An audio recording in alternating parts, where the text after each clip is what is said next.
성경은 예수님의 생애를 기록했습니다. 그러나 각 강조점은 다릅니다.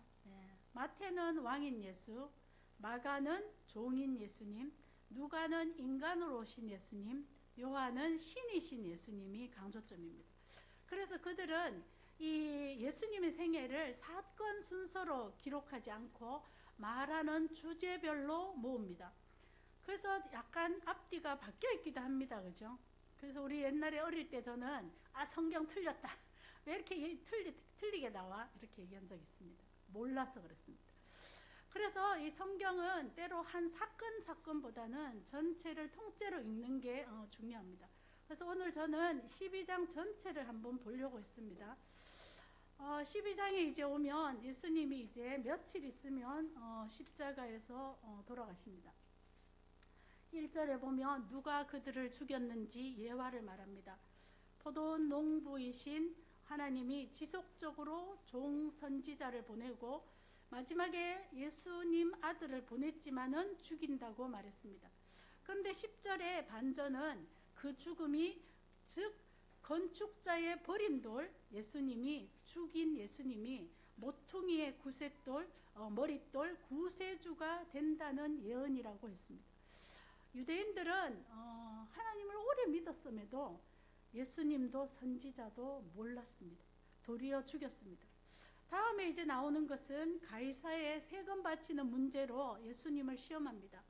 가이사에게 세금을 바쳐야 한다 이러면 뭐죠? 로마의 앞잡이가 되고, 바치지 말라 하면 로마의 반역자가 됩니다. 주님은 가이사의 것이면 가이사에게, 하나님 것이면 하나님에게 바치라고 대답했습니다. 이 말은 세상의 의무도 지키고 하나님께 할 의무도 하라 이런 말로 해석합니다.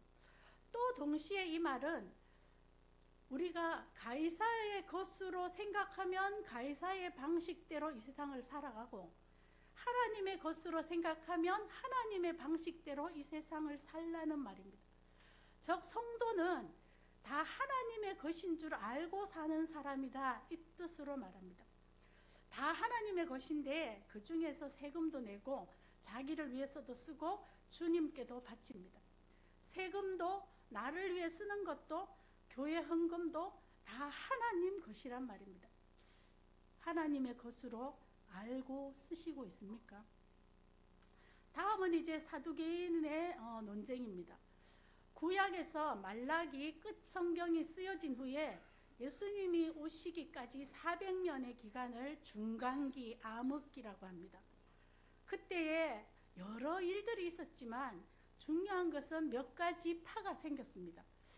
말씀을 이때 묵시가 없을 이때에 말씀을 더욱 연구하고 율법대로 살고자 하고 우리는 구별되어서 율법을 연구하겠다 한 사람들이 바리새, 구별된 자들 바리새파입니다. 그러나 이들이 이제 이 처음에 율법을 연구해야지 하는 이 뜻이 변질되어 가지고 나중에는 사람들에게 우리는 너와는 달라, 차원이 틀려, 또는 내 공로는 너희 공로와는 달라라는 자기 공로에 빠지게 되었습니다. 변질했습니다. 둘째는 이제 사두개파가 생겼습니다. 그들은 로마와 결탁하여 가지고 하나님을 믿지만 세상에서의 형통과 권력을 추구하는 것을 목표로 살았던 자들입니다. 모세의 오경만 믿었고 부활은 없다라고 주장한 현세주의자들입니다. 셋째 파들은 로마에서 해방이 목적인 열성당원파가 있었습니다. 유다, 그 다음 가나나인 시몬, 바라바 이런 사람들입니다.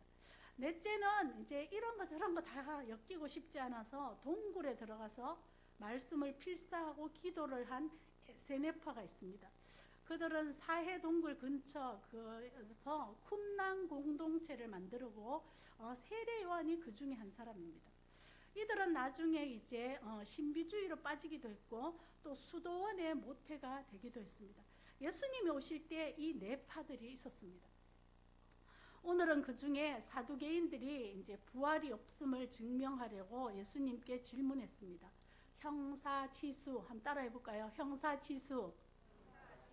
형이 죽으면 형수를 취해서 살아라. 왜? 가문을 이어야 하니까.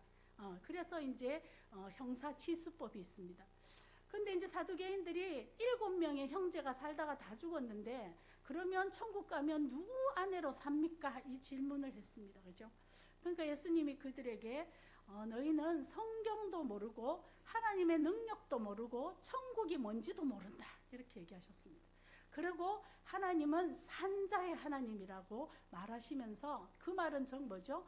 하나님은 아브라함도 살리고 이삭도 살리고 야곱도 살려서 다 같이 한자리에서 살게 하는 산자의 하나님, 다 살리시는 하나님이다. 그렇게 얘기하셨습니다. 그리고 이제 28절 이후에 오늘 우리 본문 이야기가 나옵니다. 이것이 딱 중간에 나옵니다. 12장 중간에. 하나님을 사랑하고 이웃을 사랑하는 것이 이 성경 전체의 가장 큰 계명의 요약이다. 이 말씀을 하셨습니다. 이 중간에 이 계명을 말함으로써 저는 오늘 앞에 세 사건은 하나님을 사랑하지 않은 결과이다. 그들이 아들 예수님을 몰랐고 그래서 죽였고 또 모든 것이 하나님 것인지도 모르고 세금 문제를 힐책하고 또 성경도 하나님의 능력도 부활도 모르는 이 모든 것이, 그래서 세상만을 향해서 살고 있는 이 모든 것이 하나님을 사랑하지 않은 결과이다. 이렇게 봅니다. 그러면 그 뒤에 세 개 나오는 것들은 하나님을 사랑하는 실제를 보여주고 있습니다. 하나님을 사랑하는 것이 무엇입니까? 사랑하시죠? 그러나 참 막연합니다. 그 사랑이 있기에 예배도 오셨고 여러 가지 봉사와 헌신도 합니다. 그것은 사랑한 결과입니다. 저는 오늘 마가가 사랑한 것이 그 다음에 나오는 것이라고 생각하고 함께 나누려고 합니다. 하나님을 사랑하십니까? 그 기초가 36절에 있습니다. 36절 혹시 찾으시면 다 읽고 제가 읽겠습니다. 다윗이 성령에 감동되어 친히 말하되 주께서 내 주께 이르시되 내가 내 원수를 내 발 아래에 둘 때까지 내 우편에 앉았으라 하셨도다. 하나님을 사랑하는 것은 예수님을 이처럼 깊이 아는 것입니다. 다윗처럼 성령에 충만해서 예언된 진리를 깨닫고 믿는 것이 하나님을 사랑하는 것입니다. 하나님의 아들 예수 그리스도를 아는 것이 하나님을 사랑하는 것입니다. 그분이 온 세상을 지배하는 통치자시고 원수 마귀를 결국은 이기실 분이라는 것을 믿고 고백하는 것이 하나님을 사랑하는 것입니다. 예수님이 권능자 우편, 하나님 우편에서 모든 것들을 통치하시고 심판하시고 재림하실 것을 믿는 것, 진짜 믿는 것이 하나님을 사랑하는 것입니다. 우리는 때로 사랑을 착각합니다. 하나님과 예수님에 대해서는 관심이 없고 별로 알고 싶지도 않고, 아니 어쩌면 남일 수도 있는데 그냥 어떤 신이 나를 잘 되게 해주고 안 아프게 해주고 복 준다고 하니까 오는 것, 그것은 사랑하는 기초가 틀린 것입니다. 그것은 사두개파 교회입니다. 말씀을 즐겁게 찾고 듣는 것이 하나님을 사랑하는 것입니다. 성경을 읽습니까? 하나님을 사랑하기 때문에 읽어야 됩니다. 예배 드리러 왔습니까? 주님을 사랑하는 고백을 하려고 왔습니다. 의무나 억지로가 아니라 이것이 사랑의 표현이기를 원합니다. 하나님을 사랑한다는 것은 어떤 봉사나 헌신 이전에 하나님과 그의 보내신 자 예수 그리스도를 아는 것, 동행하는 것, 연합하는 것이 사랑입니다. 기초가 없으면 신앙이 결국에는 무너지게 됩니다. 우리가 사랑을 하면 상대가 알고 싶지 않습니까? 시간을 좀 더 같이 보낼라 하다가 같이 살아야 되겠다 이렇게 하지 않습니까?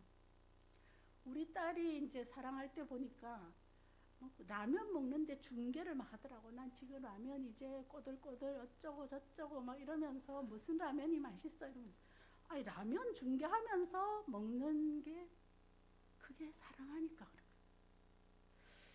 24시간 붙어 있고 싶다고 막 하도 졸라서 너무 일찍 결혼을 했어요. 안 시키면 집 나갈까봐. 하나님을 사랑한다는 것은 이와 같습니다. 하나님이 어떤 분이지 알고 싶어서 한 달이 나야 됩니다. 나를 구원하러 예수님이 죽었다는데 이제 며칠 있으면 부활절이고 죽으시고 부활하시는데 왜 그러셨어? 알고 싶은 것이 사랑입니다. 아들을 죽여서까지 우리를 살리려고 하는 사랑은 도대체 무엇인가? 그것이 알고 싶어 몸살이 나야 됩니다. 주님이 보고 싶어서 날마다 애를 좀 태워보십시오. 그게 사랑입니다. 마음을 다하고 지혜를 다하고 힘을 다하여 사랑하는 것이 그것입니다. 진짜 주님을 사랑하십니까? 알고 싶습니까? 그렇게 하지 않아서 이 사람들은 교회를 오늘 다녔음에도 불구하고 선지자를 죽이고 예수님을 죽였습니다. 하나님을 사랑하지 않았기 때문에. 사두개인들이 성경도 하나님의 능력도 부활도 안 믿는 것은 교회는 다녔지만 성경은 필사했지만 하나님 때문에 권력을 얻었다고 떵떵거렸지만 그들은 하나님을 사랑하지는 않았습니다. 정말 하나님을 사랑하십니까? 사랑은 추상적인 것이 아닙니다. 알고 싶어야 하고 실제 알아가야 하고 실제 동행해야 됩니다. 다음은 이웃사랑을 말합니다. 사람을 사랑하는 것도 참 어려운 문제입니다. 그 모습도 굉장히 다양합니다. 이것도 추상적인 것이나 말로 마음으로만 사랑하는 것이 아닙니다. 그래서 저도 사랑이 어렵습니다. 오늘 그 사랑의 관점에서 이 D를 좀 보려고 합니다. 먼저 38절에 그 이후에 보면은 서기관들이 대표적으로 하나님의 사랑이 없는 모습을 보여줍니다. 그들은 하나님 믿는데 열심인 것처럼 보입니다. 성경도 연구하고 성경을 필사를 목숨 걸고 하는 사람들입니다. 그러나 오늘 그것이 이웃사랑으로 연결되지 않은 것을 보여줍니다. 그렇기 때문에 하나님 사랑도 이웃사랑도 없는 위선자라고 예수님이 오늘 말했습니다. 하나님을 사랑하면 이웃사랑과 비례해야 합니다. 그것이 표시입니다. 그러나 그들은 사람의 인기만 구하고 높은 자리를 탐하고 더구나 과부의 가산을 삼키면서 성전에서는 거룩한 듯이 길게 기도하는 위선을 떱니다. 이것은 하나님 사랑도 아니고 이웃 사랑도 아닙니다. 구약에서는 과부와 고아를 돌보는 것이 하나님을 사랑하는 표시다라고 했습니다. 사랑은 내 인기, 내 이익, 나의 탐욕을 벗어내는 것이 사랑입니다. 심지어 더 나아가서 이웃을 무시하거나 상처를 주거나 이웃 것을 빼앗거나 탐욕에 몰두하거나 여기처럼 교묘하게 가부를 이용해서 가산을 빼먹듯이 교묘하게 상대를 이용하는 것은 사랑이 아닙니다. 그러나 현대교회에서 이런 사람들을 종종 봅니다. 자기 중심으로만 생각하는 사람들입니다. 아무리 입으로 사랑을 말하고 또 교회 생활을 열심히 하는 것 같아도 우리는 보면 압니다. 혹시 잘 모를 수 있지만 언젠가는 드러납니다. 그는 자기 중심인가 타인 중심인가. 주님은 너희가 이웃을 사랑한다면 최소한 이렇게는 하지 말라고 했습니다. 괜히 으스대지 마라. 괜히 인기와 권력을 탐하지 마라. 사람들을 무시하지 말라. 내 이익을 위해서 사람들을 이용하지 마라. 이렇게 사람 사랑이라는 것은 최소한 인격적인 경계를 지켜주는 것입니다. 사랑은 인격을 동반합니다. 또 여기 자기 자신과 같이 내 이웃을 사랑하라 이 말의 원문은 네 이웃이 곧 네 자신이다 이 말씀입니다. 이웃이 상대가 내 자신이라고 여기는 것은 굉장한 높은 레벨의 사랑입니다. 남이 내가 되는 경지, 이것은 굉장히 어렵습니다. 그래서 이것이 결국은 네가 대접받기를 원하는 대로 남을 대접하라, 이것이 성경의 그 산상수훈의 대표적인 불문율이요 황금률이었습니다. 그 정도까지는 우리가 정말 어렵습니다. 남이 내가 되는 것, 그 정도로 못 느낍니다, 우리는. 그러나 기초는 하라. 뭐냐? 함부로 이웃을 대하지 말라. 이것이 기초입니다. 위선과 외식과 이용 가치로 사람들을 대하지 말라. 그것이 사랑입니다. 이웃을 어떻게 대하십니까? 다음에 예수님은 가이사의 예를 들면서 소유에 대해서 말하고 있습니다. 앞에서 가이사의 것은 가이사에게, 하나님의 것은 하나님에게 할 때 예수님은 모든 것을 다 하나님의 것인 줄 알고 사는 성도들을 원했습니다. 오늘 그거 대표적인 예가 과부의 두 렙돈입니다. 그녀는 생활비 전부를 드렸습니다. 이단들은 이것을 가지고 재산 다 바쳐라, 이렇게 강요합니다. 이거는 그런 뜻이 아닙니다. 괜히 설교 듣고 다 바치지 마세요. 겁납니다. 예수님은 왜 이 여인의 두 렙돈이 부자들의 헌금보다 더 많다고 했을까요? 그녀가 모든 걸 다 바쳤기 때문일까요? 아닙니다. 그녀가 모든 것이 하나님의 것이라는 것을 나타냈기 때문입니다. 실제로 그것을 표현했기 때문입니다. 남은 게 거의 없는 삶인데 원망하지 않았습니다. 원망보다는 그 순간에 나는 하나님을 믿겠습니다라고 결정했습니다. 하나님을 의뢰했습니다. 그 헌금은 가난한 내 생활도, 비참한 내 인생도, 불안한 나의 미래도 다 하나님께 맡긴다는 표시입니다. 그래서 그 마음이 그 보물로 나타난 것입니다. 아무것도 남지 않아도, 내 인생의 병이 끝이라도, 마지막은 비참한 어떤 것이 있다 할지라도 하나님만 사랑하고 하나님만 의지하고 살겠다는 표시가 두 렙돈입니다. 우리는 다 하나님을 사랑하지 않습니까? 다 하나님 것이라고 고백하지 않습니까? 그러면 그 표시가 무엇이냐고 묻습니다. 사랑한다는 것은 추상적인 것이 아닙니다. 그래서 성경은 사랑의 수고, 노동이라고 했습니다. 사랑은 이 여인처럼 실제적인 행동을 표시합니다. 꼭 헌금하라는 게 아닙니다. 사랑하는데 말만 하는 것, 우리는 믿지 않습니다. 하나님도 안 믿습니다. 사랑은 행동입니다. 실제적인 표시입니다. 이제 예수님은 며칠 내로 십자가에서 죽으십니다. 가장 큰 주님의 사랑의 행동이 죽음, 십자가였습니다. 실제로 이 땅에 왔습니다. 실제로 못 박혀 죽었습니다. 그리고 가장 큰 계명을 말합니다. 앞에 사람들은 예수님을, 하나님을 사랑하지 않았기 때문에 예수님을 죽입니다. 그들은 성도라고 하면서도 세상에 눈이 꽂혀 있고 세상에서 삶과 돈만 추구하고 살았기 때문에 성경도 부활도 능력도 믿지 않고 세상에 살았습니다. 예수님을 바로 아는 것이 하나님을 사랑하는 것입니다. 알고 싶어서 성경을 한 장이라도 읽는 것이 사랑하는 것입니다. 기도하는 것이 사랑하는 것입니다. 예배 오는 것이 사랑하는 것입니다. 그것이 표시입니다. 하나님을 사랑해서 예배에 왔습니까?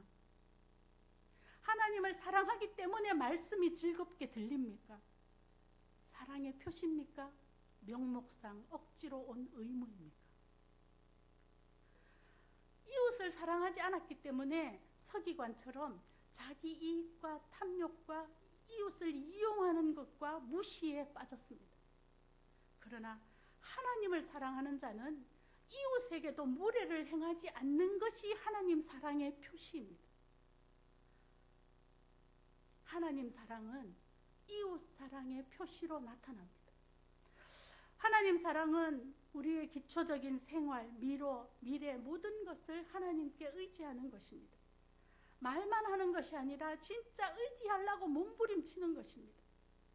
생활비 전부를 내놔라 이게 아닙니다. 아주 작은 것이 내 인생에 있음에도 불구하고 원망이 아니라 주님 손만 바라보는 간절함, 주만 의뢰한다는 표시, 그것이 이 여인에게는 두렵돈이었습니다. 우리에게는 무엇입니까? 사랑하면 행동을 합니다. 실제 시간을 내고 마음을 내고 물질을 드리고 몸을 드리는 것입니다. 요약하겠습니다. 주님을 더 알고 싶은 것이 하나님을 사랑하는 것입니다. 하나님을 진짜 사랑하십니까? 이웃을 사랑하십니까? 사람 사이에 마땅한 인격적인 경계를 지켜주고 배려하고 그를 돌보는 것이 사랑하는 것입니다. 남이 내가 되는 경지까지는 안 가더라도 인격적인 경계선을 지켜주고 무시하고 상처 주지 않는 것이 사랑하는 것입니다. 셋째, 하나님을 사랑하십니까? 모든 것, 내 인생에 많은 것들, 시간, 물질, 생명, 모든 것조차 다 주님께 의뢰하는 것, 그것이 하나님을 사랑하는 것입니다. 그 표현이 과부에는 두렵돈이었습니다. 사랑은 말이 아닙니다. 사랑은 실제 행동입니다.